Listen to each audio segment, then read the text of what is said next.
opposite of 1 out. Judging with me today are Pa, Carlos, John, and David. I'm your chair today. Welcome, Right Honourable Prime Minister. Please begin.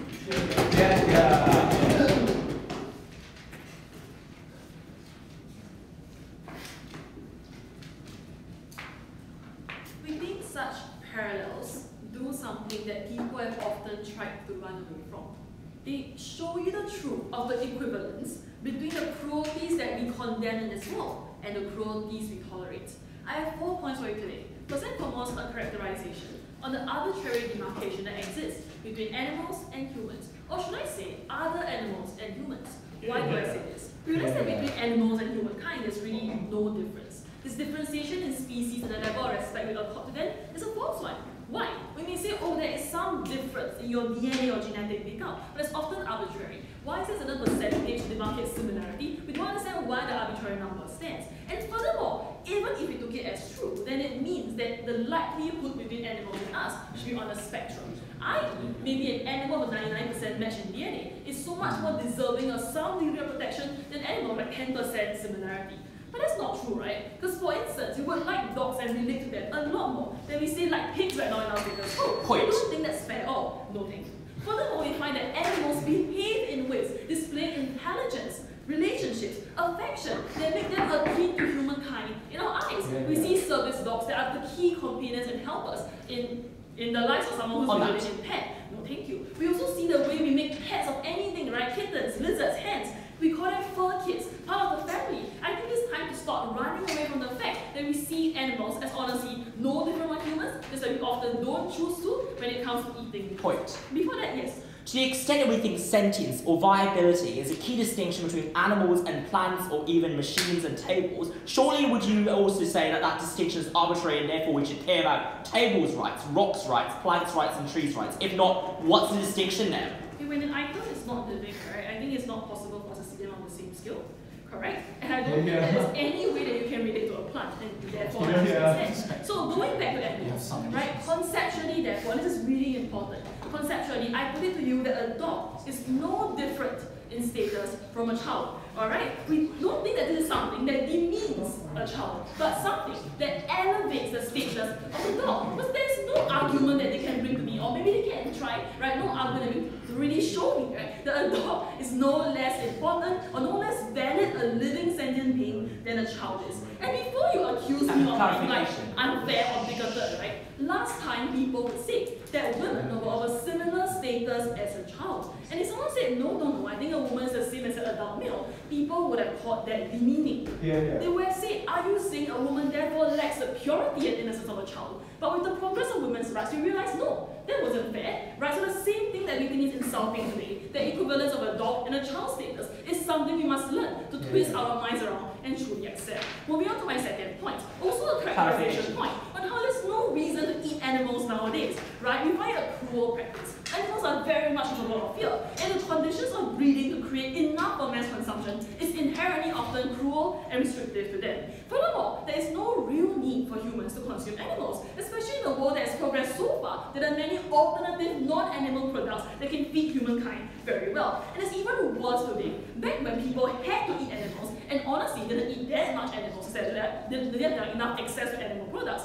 at least they recognized it was a cruel thing to do. That's why I say, right, in Islam, there was like practice of halal slaughter to try and minimize the amount of pain they caused. But now we've fetishized the very idea of eating animals. We have food fads, we talk so much about like bacon, young animals, that kind of thing. And the thing is that as meat gets more and more unnecessary and yet more and more socially welcome, our consumption of it becomes more and more a blatant scene of slaughter. No. On to my third point. Why therefore genocide and slavery are valid comparisons to be used? Three subheres. First and foremost, I already mentioned the very horrible treatment of animals. We breed them for slaughter, breeding farms, cramped conditions, force feeding, and the terror of animals who know very well that next door is a facility that is going to slaughter them. But second subhere, why do we hate things like the Holocaust? We hate them because we treated the Jewish people like animals, correct? And we tell ourselves that's horrible because we would never treat a sentient, feeling creature like that.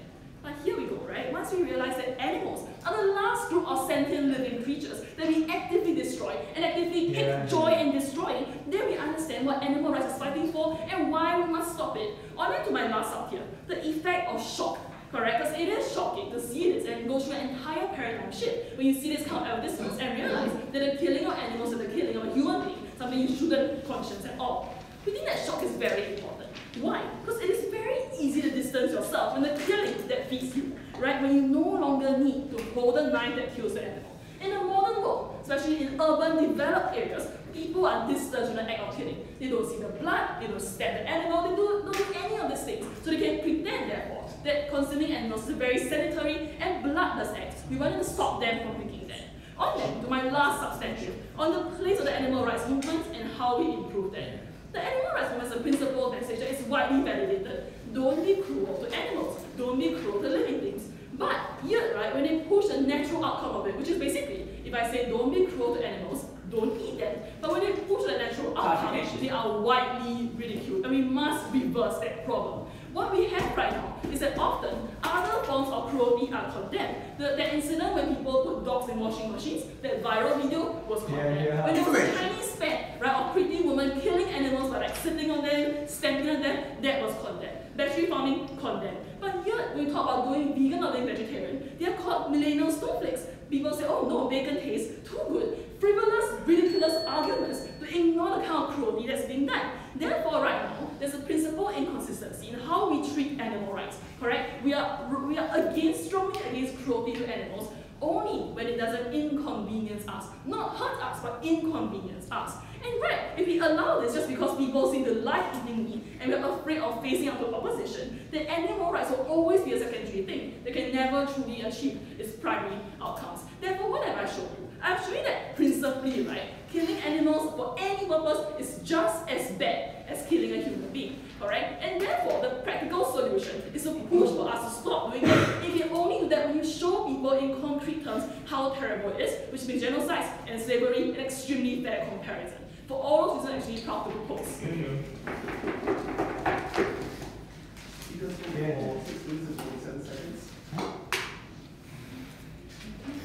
Thank you, Wei. Now, what leader of opposition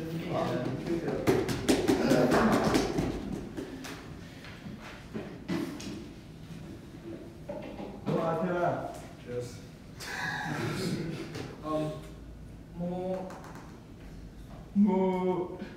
So the key intuition pump we should use in this debate is, if Peter strongly supports something, it is probably bad. The fact is that most of their case is targeted around showing images of animal suffering. They didn't really explain to us that much beyond some stuff in the last minute about why we attach human suffering to these images of animal suffering. What is our stance? First of all, we don't support the animal rights movement using images of human suffering or tragedy like the Holocaust to promote their cause. Secondly, the methods of campaigning we can use as the alternative include using images of animal suffering to persuade viewers about the merit of laws against animal cruelty and to stop cruelty, educational movements that encourage people to, for example, donate to nature reserves, and to a large extent these have been effective in ensuring the public support, for example, FDA regulation for the humane treatment of farm animals. We think that there's a track record of success in this respect. We're going to follow three broad lines of argument.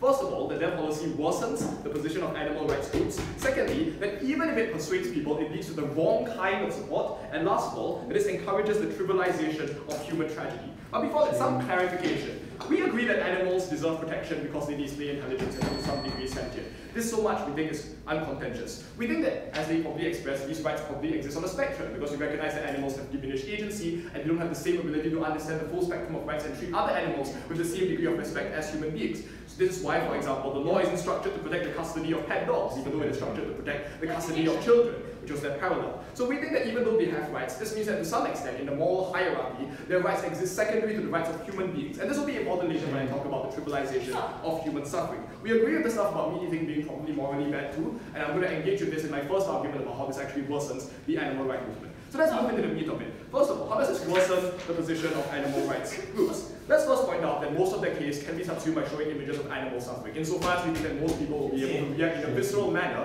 towards images of pigs being hung and slaughtered. But we think that showing images of human suffering detracts from this objective. First of all, because the intuitive response of people is not support for animal rights, but disgust. The intuitive reaction of someone who sees pictures of the Rwandan genocide plus the next to pictures of pigs in cages and like an animal rights icon in the bottom right-hand corner, it's not to say, maybe genocide is happening against animals and it's just as bad. The cognitive dissonance, as well as the immediate shock factor and disgust, will likely lead people to react in disgust and to reject the advertisement as well as the organization. This makes people less likely to buy into future efforts on the part of organizations like PETA. The second related harm is that presumably, this won't happen when people are already persuaded of the truth of animal rights. These are not the people we care about. These are people who are sitting on the fence and who may not be fully persuaded entirely of the truth of the proposition of animal rights. And we think the harm happens to a far larger extent on that sense. The second harm we bring to you is that this tar all environmental groups with the same brush. We saw this in the wake of PETA's use of naked women in ad campaigns, which led to a loss of support for them and other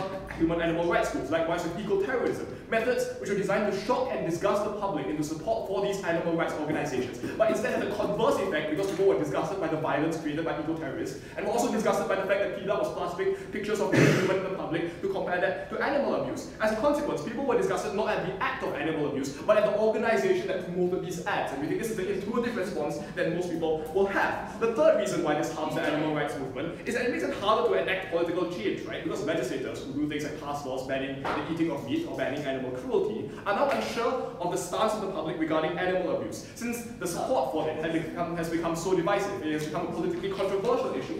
Making it a controversial issue in the public eye, as opposed to a non-election deciding one, is a surefire way to lose political interest in this specific policy, because currently it is fairly uncontentious that we should support animal rights and we should ban animal cruelty. So it makes it harder to create political change in this respect. And the fourth reason, which is actually just the reason why all these harms become far worse, is that all these harms become far worse because what their side leads to is a carnival of gimmicks. Because companies like PETA try to outdo each other in more and more showy ways by providing more and more shocking campaigns, because we benefit from the controversy and the visibility that this generates, while the movement as a whole suffers. And therefore there is a race to the bottom, where these companies try to use more and more shocking and more viscerally uncomfortable depictions of human suffering. And we think this is harmful. Yes?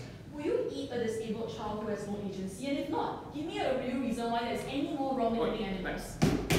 We acknowledge that animals have some rights, and we acknowledge that meat eating is probably wrong. The reason why you probably won't ban meat eating, the same reason why we can't do it, is presumably this debate happens from the perspective of what animal rights organizations can do. And insofar as this is about what these organizations can do, we think we regress the objectives, one of which includes the eating of meat. So we fully concede a large amount of the case which involves animal rights. We think that this is just the wrong way to enact it. Second argument, even if it works, we think that persuading people, even if their side works in persuading people, we think in the long term it is ineffective. Why is this the case? First of all, because images of visceral animal slaughter encourage people to tackle those issues specifically without considering the wider, for example, ecosystem effects of this policy. Why is that the case? And this is important. For example, efforts to promote free-range pasture animals have actually wrecked local ecosystems because farmers cut down trees in order to ensure that the animals have more grazing land. We think that campaigns that are specifically targeted at only one aspect of humankind's oppression of animals, that is to say the slaughter that happens in farms, systemically neglect the holistic approaches towards conservation. The alternative, which is positive campaigns targeted at ecosystem stability and the natural world, might take longer to take effect because they are not as immediately persuasive, even if we accept their benefits.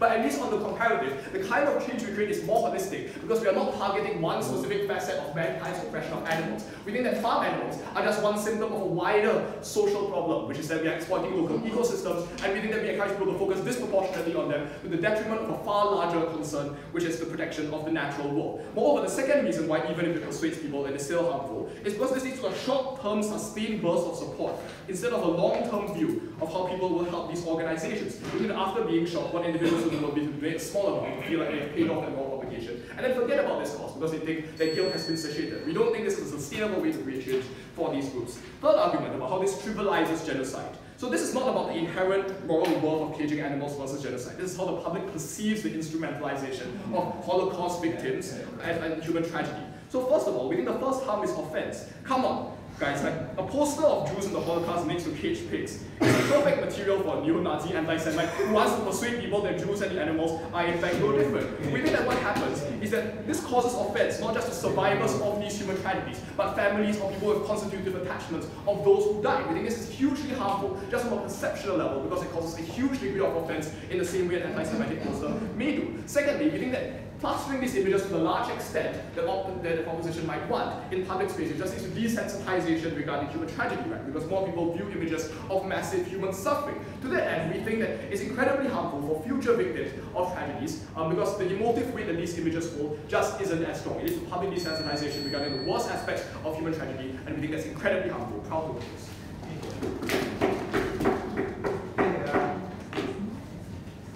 Thank you. Right, invite over the media and production right here.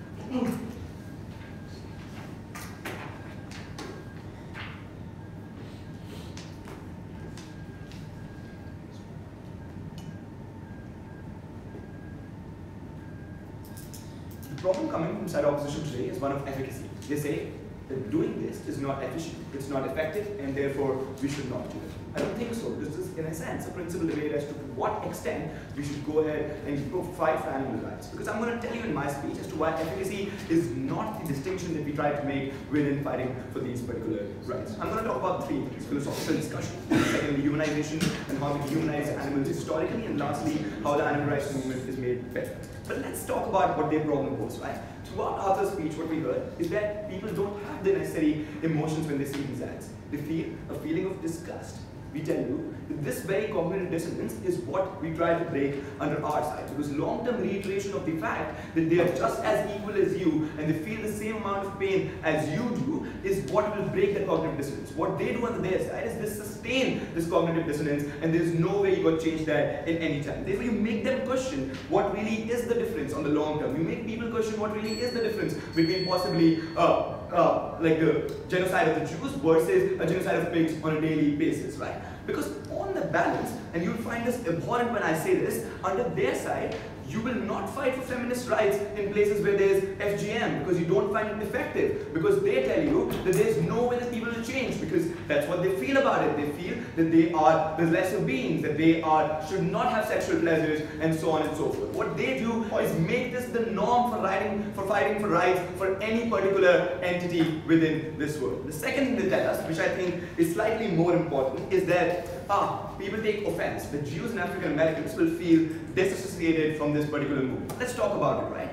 Because literally a century ago, if you told somebody that an African American individual was a person in nature, they would take offense. They would be like, no, we won't agree to this, that these particular Negroes, as they call them, are not equal to us in any way. That women are equal to children, not man, was something that people could take offense on. We don't think offense is the barrier that limits us, limits our ability to fight for the rights of entities and personality, right? We think the more you do, the more you reiterate that visceral reaction within people and emotionally charge them, we think that arbitrary perception then breaks away. We think people now consider women as equal to men. People now consider that African Americans should be accorded the same rights as we do. We think that's the same kind of distinction that we need to break, and they limit our ability to do so. So let's talk about the philosophical discussion, right? Because that's something that they completely agreed and had no rebuttal to. Because if we are behind the veil of ignorance, right, and we use our moral axioms to decide whether we want to hurt somebody or we want to eat somebody or not, right? Let's remove the sentience and viability of particular argumentation right now, right? You see a person,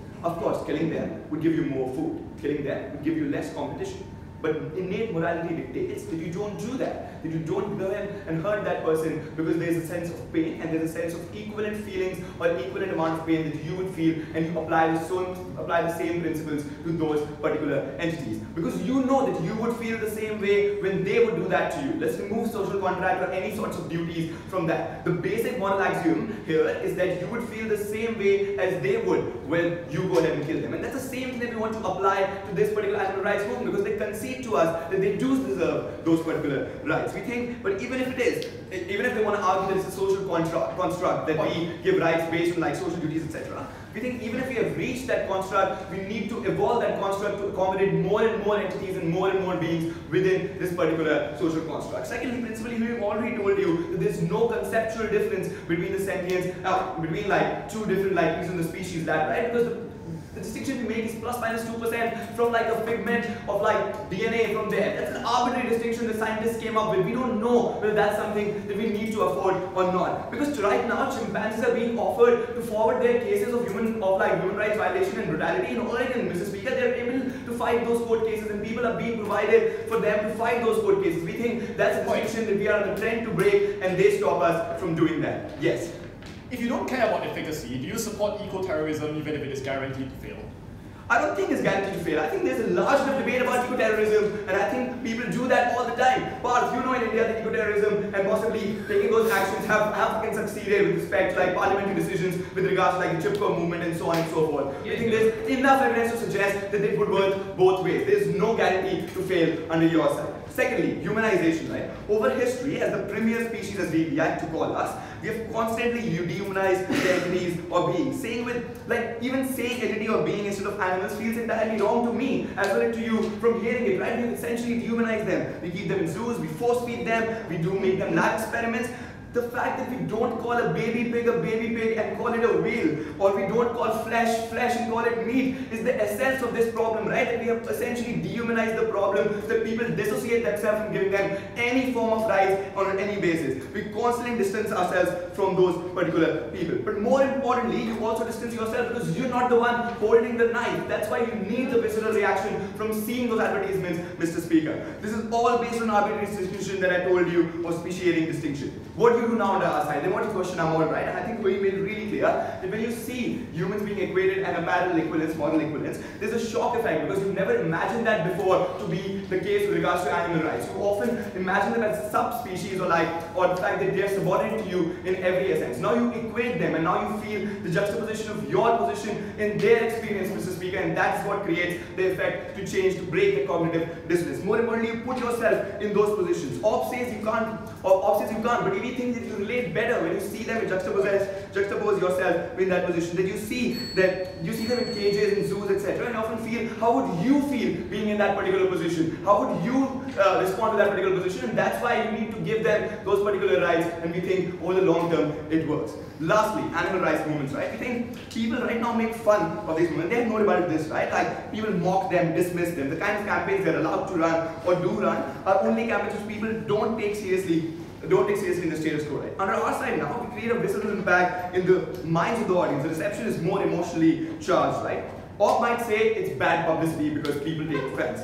We don't think so, for multiple reasons that we and I gave you. But even if we assume that it's bad publicity, on the comparative, we think we garner some publicity at least, or some serious discussion over the emotional thought that people associate with animal rights. We solve for the ignorance and dismissal that people have historically given animal rights and animal rights movements, right? The fact that PETA and veganism is laughed at in like close quarters of us discussing things, that I laugh at parts for possibly becoming vegan when we're sitting at extension and having food. That is the essence of me dismissing that very problem, right? But at the same time, when I see those things or like those beings as essentially human, is when I break that dissonance in my mind, and I don't do that anymore. There's a serious problem that we need to care for and we need to solve for, and I think we do that better. Very proud to propose. Thank you. Thank you very much. Now I'd like guys, picture.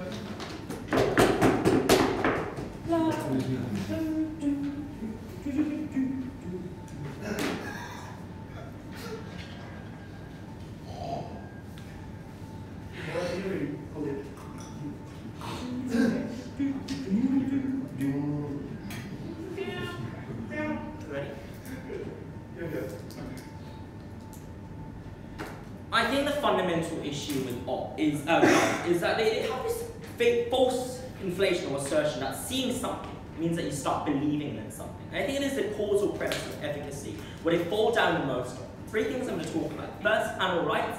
Second of all, human rights, and third of all, principle, which we can see that actually without undermining any of our case, because all we need to show is that if on your side more animals are screwed over, more animals suffer under atrocious practices, and more animal consumption takes place as a result of complete desensitization to perceived as discreditable organizations, then we win that principle clash by default. First though, let's deal with DPM's material. I think they added a new mechanism saying that you challenge a commonly ingrained belief by questioning this and causing cognitive dissonance. Our first response is a reality check rebuttal, which is that on either side of the house, we think that the belief that humans are superior and dissimilar from animals are culturally ingrained in a way that no matter how hard Peter tries, you can't change it. 4 reasons.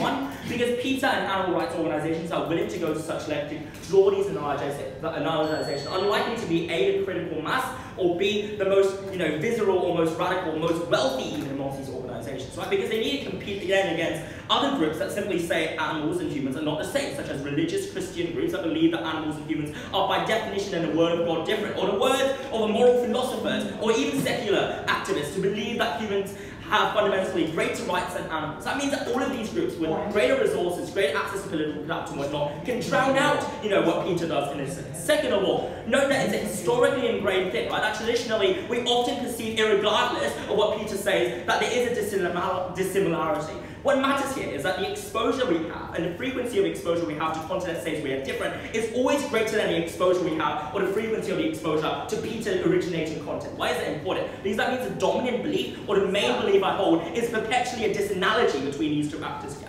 But third of all, community structures and our families tell us that we are fundamentally different from animal beings. All of these things mean that fundamentally on either side, you don't change public perceptions or you change a very small margin here. Why is this important though? Because we posit that means when people read and see these adverts, they always already have a preconceived notion. They want to say you have cognitive dissonance. But I think there are 2 options when you have dissonance. Either you start believing in a new thing, or you defect to your own paradigm, right? Which option would you opt for? We say that because of all the reasons we gave, you would default to the old existing paradigm, because to undermine that, to concede that you are equivalent to a pig, is too big of a dissonance fundamentally that challenges your own identity and self-conception that you simply wouldn't do so. I'm going to deal with the very small subset of people who will do so later on. But I think that means in most of these cases it's inefficacious. But more importantly, people operate alongside confirmation bias. So they'll always seek along evidence that they are different from animals as opposed to fundamentally buying into these groups. What do you lose for this subset of people?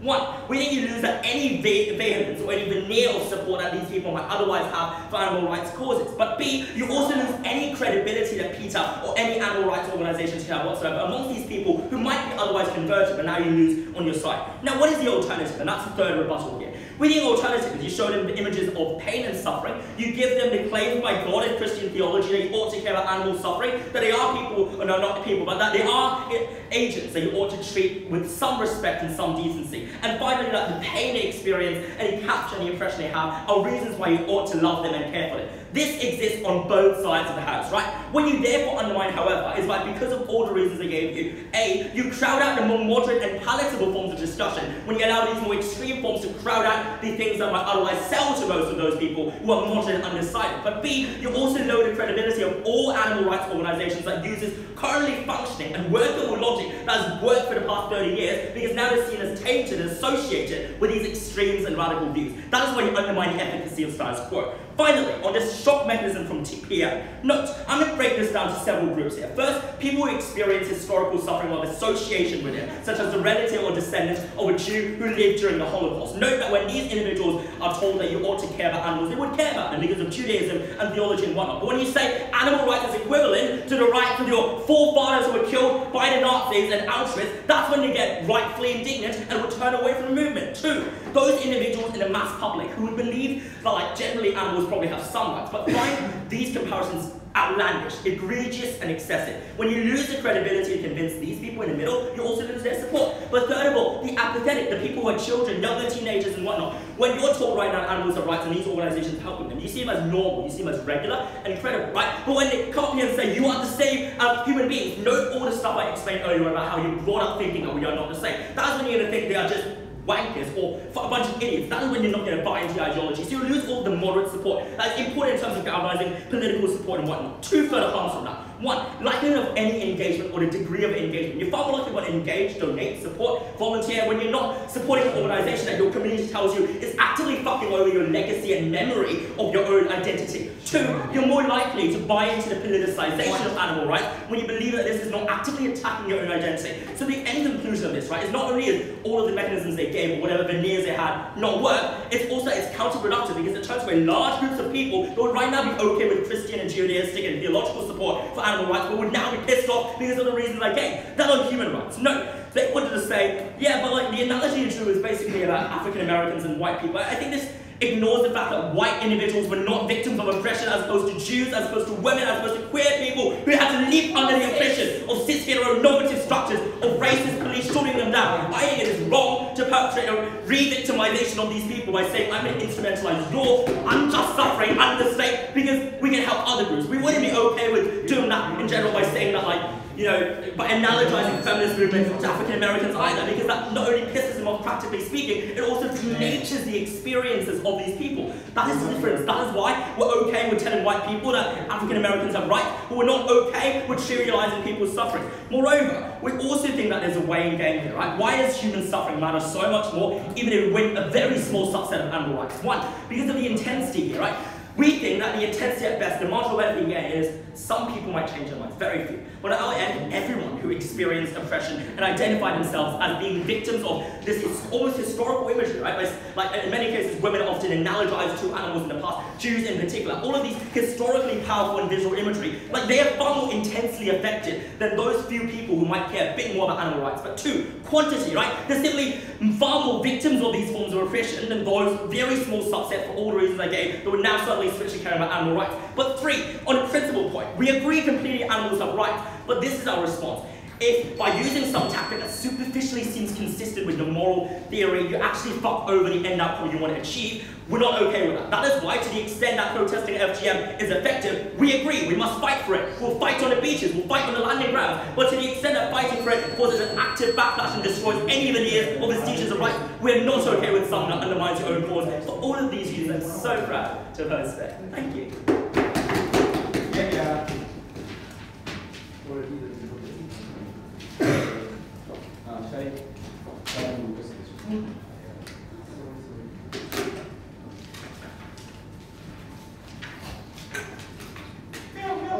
Thank you, Brian. Let's invite Shari Zaman.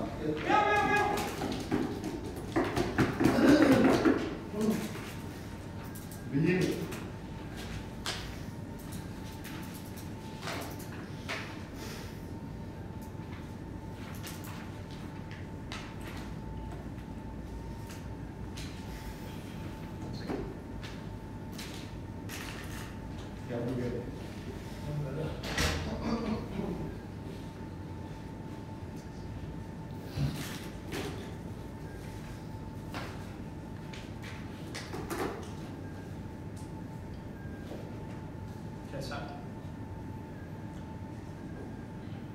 Mr. Speaker, shouting in debates is actually futile because sometimes you will have to stop and then the next person cannot come up and call BS on everything that you said. All of this moral outrage that was on display in the previous speech, that how can you instrumentalize people and use their suffering, etc., right? If that were true, you wouldn't be okay with using animal images as well, because as you can see, that they are equally immoral, almost equally morally important to human beings, Mr. Speaker, right? The problem with that side, Mr. Speaker, was that they conceded that humans, like animals, have almost the same importance, almost the same amount of rights as human beings. At the same time, we're okay with like making them suffer more and longer, and like drew these false differences in terms of outcomes between humans and animals, Mr. Speaker. We didn't think any of that stood. What we want on our side, and the way that we want this debate to be evaluated, was an equal way of human rights and animal rights. And we think if we are able to have more animals and in the process you may offend some human beings, we win that debate. I want to briefly touch upon whether human rights, animal rights are like almost equally as important as animal rights, and then I want to talk about a few things. First of all, why is this policy necessary? Then I want to deal with this whole argument about offense, and finally I want to talk about the tactics that they say are like ineffective on our side. First of all,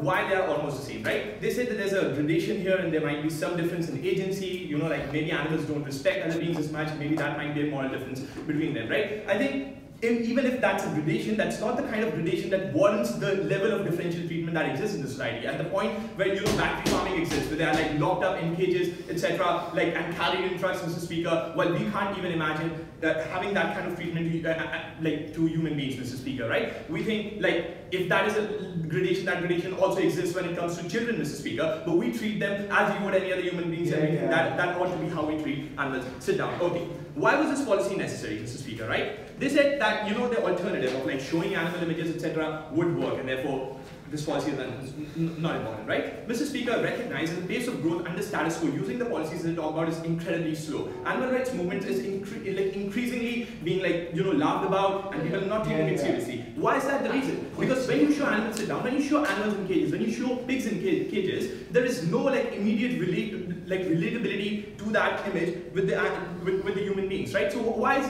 the image of a Holocaust so important and so effective in human beings? Because when you see that image, you can put yourself in that position. You can imagine what is the pain that that person goes through because you are a human being yourself, right? But when you see like a bunch of cows locked up in a truck, you see a bunch of cows locked up in a truck, right? You don't know what it's exactly like to be in that position. But when you juxtapose those images, Mr. Speaker, you believe that like that pain, right? That pain is not much different than the kind of pain that animals constantly, like human beings constantly were in. Therefore, you ought to care about that equally, Mr. Speaker. That's why this policy was incredibly necessary. What were the problems with this, right? They said that this led to a lot of bad publicity. People are going to be offended by it. It's going to lead to a disgusted reaction by a number of people.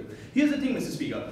The people who belong to the animal rights movement have a number of things on their side that work for them. The first is the argument of the animal rights movement. That is a very relatable argument. That is, you shouldn't treat those people differently, like you shouldn't cause unnecessary pain. The second thing is that liberals increasingly like want reasons in terms of how they make decisions, right? They don't want to hold on to archaic social like reasons for doing things, etc. Right? So what is the problem that animal rights movement is not successful despite that? It is that they aren't able to capture the attention for the largest amount of time, and that is exactly the problem that we solve, Mr. Speaker, right? Because at the point when you show this image, even if people initially feel disgusted, they're going to remember this image. There are going to be public debates on that, Mr. Speaker, right? It is no surprise they took a vegan on the ad code to have an animal rights motion in like Singapore in the longest amount of time, Mr. Speaker. What's going to happen as a result if like these policies were on the MRT? People are going to talk more and more about this. There are going to be more debates on this, Mr. Speaker, and likely the result of that would be, because the argument is so strong on the animal rights side, people are more likely to be converted to that side. People are going to remember that for the longest amount of time. They said legislators are not going to,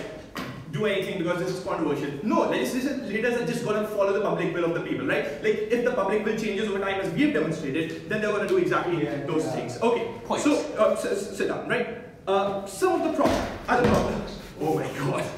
Are you okay? Okay, anyway, so the other problem they had then was that, even if this happens, the tactics that they follow are going to be problematic because, you're showing an image and people are just going to be crazy and they're going to say that we must act in this way. That's not true, Mr. Speaker, right? The obvious response to that is you want to show better images that move the people in a way or along the course of action that you want them to follow. Secondly, right, as soon as you show the images of pigs in cages, the immediate reaction of the people isn't that we ought to free pigs from cages, it is that we ought to care about animal rights, it is that those people are suffering. And there is no reason why PETA at that point cannot guide those people along the policies they ought to actually be engaging in, Mr. Speaker, right? Even if there's a bunch of reactionary people that say that we must do this in exactly the same way, there are likely going to be other people who say that if you care about animal rights, this is the more reasonable course to follow. So we don't think that occurs. The final thing, Mr. Speaker, that they said was that, there's going to be offense caused to the people who have been hurt and the minorities who have been hurt, Mr. Speaker. I don't think that's going to be true in the largest number of cases. Why? Because these are,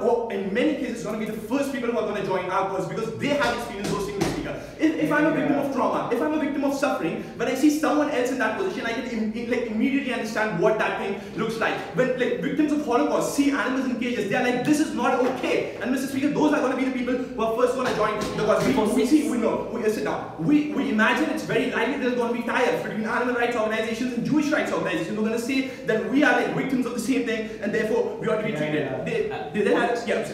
So, greater attention generally opens up an arena for more debate, but all of my responses show that within this newly carved arena for debate, because of resources and existing entrenched reasons, that is why entrenched groups that deny agency to animals will always win out over PETA and animal rights organizations who engage with most substantive. Thank you. I mean, that's a problem with in general, right? Any tactic that you follow, there are going to be people who deny agency to animal groups, so that's not a difference. But the difference that they're thinking about, that you're now, you pick up fights with people who absolutely want to deny that animals and humans can be the same. Mr. Speaker, when you show an image of a pig next to a Jewish person who was suffering, you don't say that you must absolutely have to agree that Jews are the same as pigs, Mr. Speaker. What you're saying is that your suffering is comparable, right? You're not making religious people admit that human beings are exactly the same as animals. You have to give up your Bible which says that human beings are endowed with some special status by God. All you are saying is that suffering is comparable, Mr. Speaker. There's no problem with religious organizations saying that is exactly what we have been saying. We believe that animals are being hurt in this process and it is wrong to hurt animals standards for this reason, Mr. Speaker, right? The basis for the previous speech was entirely that you are saying that animals are exactly the same as human beings, and that is going to piss people off. That is not what we are saying, even though that's something that we believe in, Mr. Speaker, but that's not what that image conveys,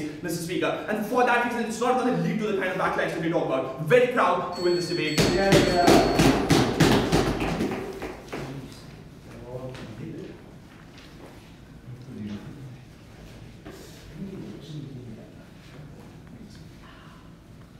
Thank you, Sharif.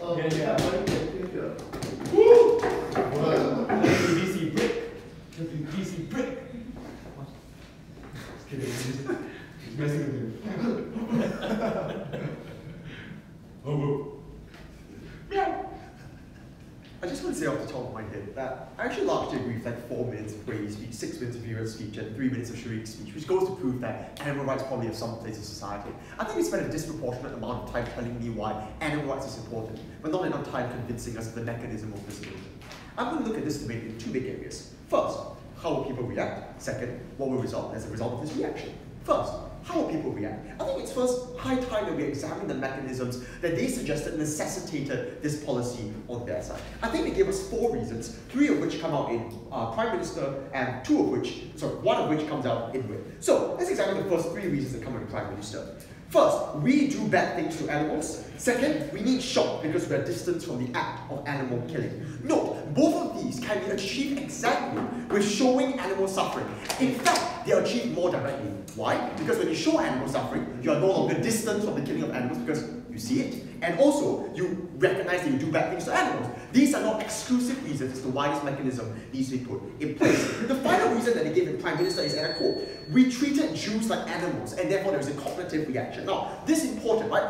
The way they say it matters very significantly because this same sentence can be symmetrically treated to someone with an alternative bias. So, to someone who already believes in animal rights, thinking, oh crap, like we treated Jews like we treated animals, I will react very viscerally. But to someone who just like doesn't like Jews or doesn't like animals, he'll react in a very different way. He's like, what the heck is this? Like, I don't agree with this. So just by saying that they create some kind of equivalence between Jews or the suffering of Jews and animals does not mean people will take it that way. I'll talk more about this later on when I discuss how people react to shock. The last idea coming out in Wake is frankly ridiculous. The idea was relatability. So, here is the claim that he made. The claim that he made is, we can relate to the Holocaust. So if we see a picture of the Holocaust, we feel damn sympathetic. We cannot relate to a picture of a caged pig because we don't feel sympathetic. But when we put them together, oh freak, mind blown! I can suddenly see the relationship between the two. That makes absolutely no sense. Like, I don't see why the relatability suddenly increases significantly, especially if you look at the info slide, right? Like, I don't think that anyone walking past will suddenly have like a moral realization that we should stop and become vegan. Not even sure the mechanism really works. No, thank you. So, let's engage with them, right? How do people react to shock? I'm going to pump to you 3 intuitive ways people react to shock, suggest why none of it helps their side. The first way is that people react to shock intuitively. And it's very simple. Shock is a kind of like, it's not a psychological attack on your preconceived notions. So you see something completely unexpected. What do you usually do? I don't think people see something completely unexpected, just stop there and think, oh, okay, let me rationalize the logical chain of how we follow from the spectrum of animal rights and then move all the way to why I should become vegan. I don't think that's how it works. I think people react to shock very intuitively, and that's why they always rely on their own biases. They're just like, wait, what the heck is this? This is ridiculous. And just walk away and don't think about it for the rest of the day. I don't think it's something that people care about very significantly. Like, just imagine, it's just it's quite obvious. If someone from the public accidentally walked into LT26 when the info slide was on the screen there, do you think they would stop there and quander the moral quandaries of their life and think, I should really suddenly become vegan? So, I can believe that case if tomorrow morning we all wake up and we all become vegan and suddenly really care about animal rights. But otherwise, I won't believe that that's how people react to shock. No. 2, I think even if they don't react to shock intuitively, the second intuition is that they react to shock non-unidirectionally. That's a big word, but what does this mean? It means that maybe we improve the sentiment of people towards animals marginally. So I accept, I give them, even if we do improve people's perception of animal rights, I'm unclear why it goes in the correct direction. I think that's what article people no response from their side. What we're likely to see is one-off donations that satiate your moral guilt in the short term and say, okay, I was really shocked, I care about animals, giving you some money, to disparate causes might not be the ones that you want to support anyway. No response from their side. The third, even if they react unidirectionally, and even if they don't react intuitively, they are ultimately inundated in the long run. And that's important because I think this refutes the idea of discussion which we tried before in Whip as well. Right, the idea of how there's some degree of political discourse. And the point at which people find this an effective method and start racing to the bottom, finding the most egregious of pictures to compare with animals until it becomes absolutely ridiculous. We think that ultimately innerlates people, because you don't get shocked by something you already expect. If you walk down the street and see the same old picture every day, you're not going to make any more donations, you're not going to care any more about the movement than you already do marginally. For all these reasons, these pre-intuitive ways people react to shock suggest that none of it is productive for their side. So, what will result? A lot of stuff kind of overlap, I don't know. I think there are three things that will result. First, things that are bad for animal rights. Second, things that are bad for animals. And third, things that are just bad. First, things that are bad for animal rights. I think in the best case, I've already discussed this. One-off donations to disparate causes, some to free-range farming, some to going vegan, various different causes that don't ultimately coalesce into any sort of meaningful change, which, by the way, they never really proved. They just showed, oh, shock is a good thing, but never showed us the mechanism or ground for change that they want on their side. They could try to do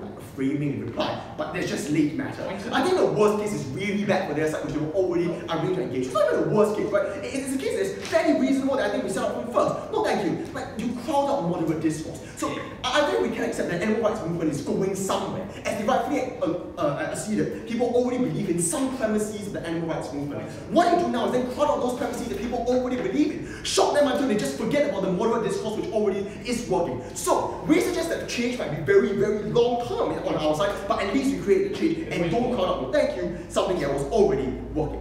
We talk about how people won't take it on their political platform. They sort of have like a last minute rebuttal by saying, oh, but political will shifts. Yeah, but it often is gradual. When you use shock and all, that is when politicians will denounce putting this onto their platform. We think it's generally a bad thing for change. Go. Yeah. This problem of donating to disparate causes also occurs on your side, like with just animals being shown, which is something that you're okay with. So why are you okay with that? Right, so like what we are saying by animals being shown is not that this will be the be-all and end-all policy of the animal rights movement. What we're saying is there is no reason why your unique benefits requires your policy if I can achieve those benefits using showing pictures of animal rights. That just means you aren't proving your motion. That's all we're saying. So why is it also bad for animals? Because it just goes to the wrong areas, right? Like I think Arthur pointed this out. If you look at the info side, when you see caged animals, your intuition is not I should go vegan. Your intuition is we should free those animals like from captivity. And that's why people support things like free-range farming, which destroys ecosystems. The way up is important. They might get more support, but support for the wrong causes that ultimately regresses animal abilities to live in the long run. We have less support, but support for the right causes, where we can choose and dictate how people decide where to invest their money. Last, it's just bad. The idea that this trivializes human suffering. Now, this is important because we need to disentangle this from the argument of why animals are equivalent to humans. What we are saying is, insofar as we have now some preconceptions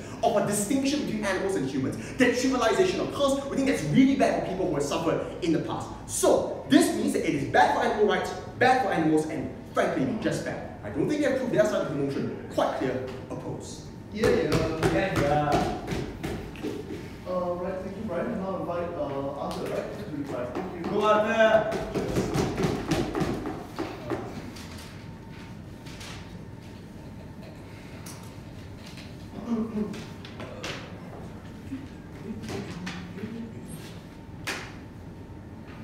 When PETA plastered images of naked women to protest animal exploitation, the response of people other than deep thinking and philosophizing people like debaters or people who really cared about animals, the response of most members of the public was to criticize PETA for shock and awe tactics. It was to cover the eyes of their children and even lambast the organization for instrumentalizing female bodies. We think this is analogous and provides a good test case for this motion, because what this motion is essentially suggesting is to do something very similar. Most of the benefits, like for example, leading to legislation banning meat, creating an association between human rights and animal rights, hinge on this very curious idea that people seeing something more often means that they believe it is true. And I think our case has conclusively shown you why that is not likely to be the case in this circumstance. Two questions. First of all, will people care? Second of all, will people suffer?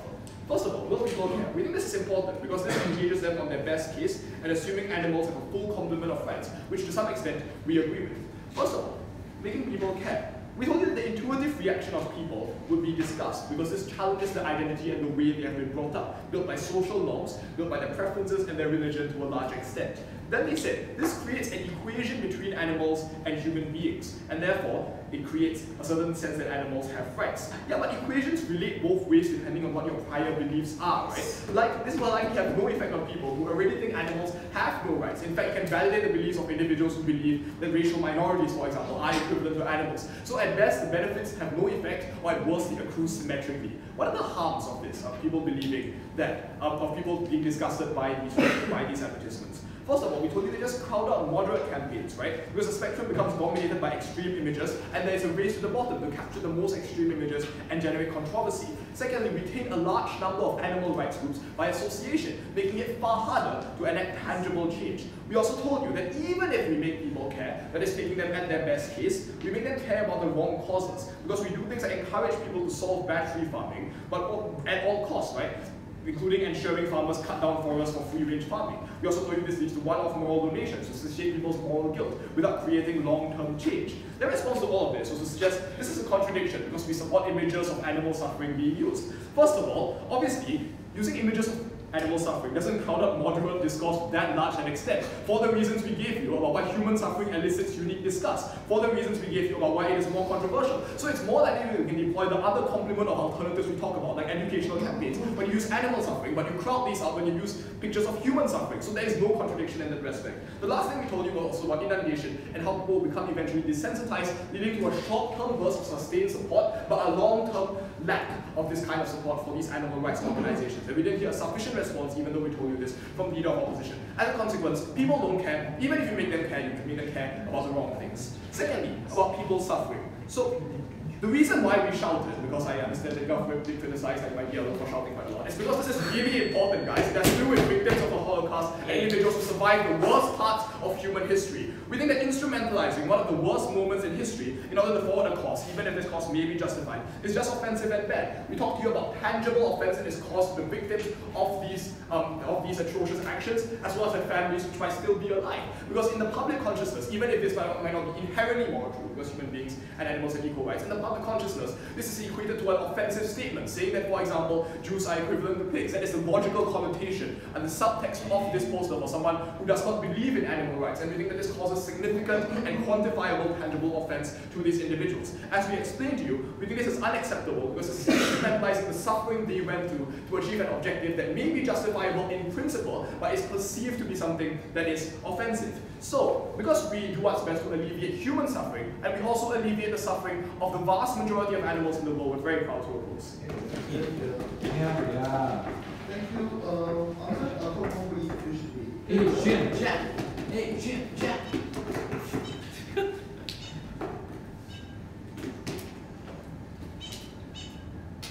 What's that? Cheers, bro. Big animal sounds.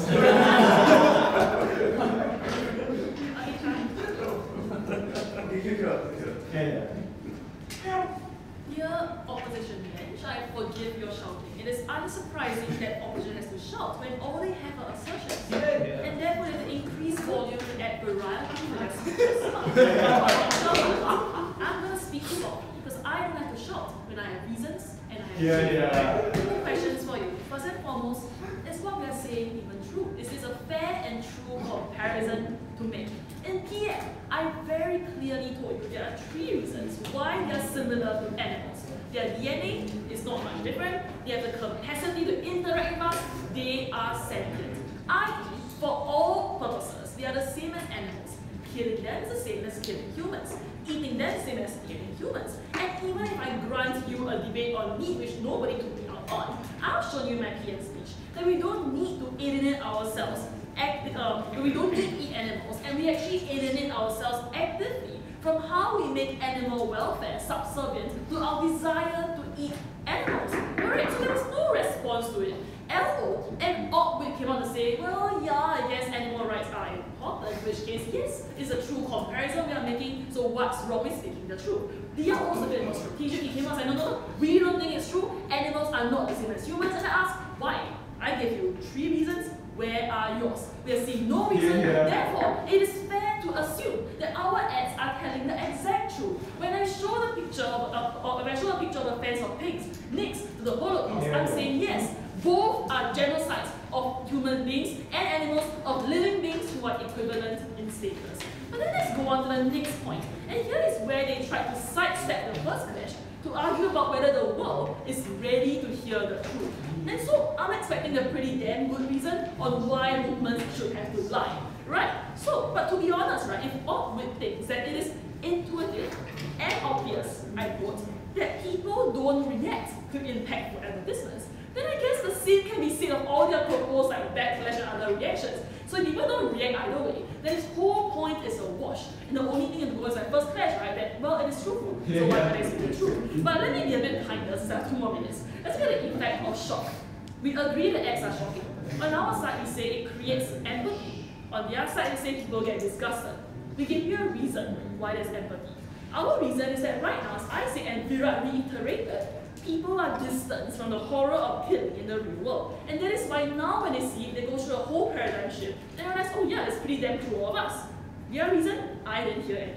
Right, but even if I concede that my reason didn't exist and it is therefore a wash, let's weigh it out. Our best case, people learn to care and therefore stop eating meat.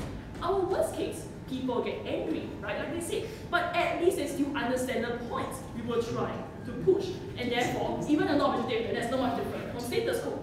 Their best case is that status quo, nobody cares, correct? Yeah. Everyone will eat meat. So what are they doing better than our worst case? I don't see at all. And furthermore, since they're so upset about shock, I'm going to assume that nothing shocking happens on advertisement. So maybe there's like one line on a piece of paper, maybe behind animals, I don't know what they are going to put there at all. Alright, and furthermore, right, if Aubrey doesn't believe that people will draw links between the 2 pictures the way we propose they will, then I'm not going to believe them when they say that PETA will somehow turn meat eaters into neo-Nazis randomly because they make the reverse comparison. Right, but anyway, right, even if people don't buy what we have to show them, even if people say that's completely a lie, then all the more we must tell the truth to people. Because in times of oppression, when the oppressed cannot speak, when people refuse to hear the oppressed speak, all the more we must speak the truth for them. When they cannot, when our oppressed creatures are animals, we must do the same for them as we would do to oppress humans. What is the alternative to animal rights? I do not know. So essentially, guys, Op is very uncomfortable because they know the paradigm shift that we push is logically true. All they have to prove themselves is rhetoric, repetition, rage. We think the animal rights movement should cultivate this discomfort in order to stop eating flesh or at least recognize why you're eating it to start with. Thank you. Well, thank you. No. We will not cross the floor and shake. We will cross our hands and shake the floor. Wakanda forever. Thank you. Thank you very much. Cheers. Thanks. Thank you. Let's just take time to make our minds.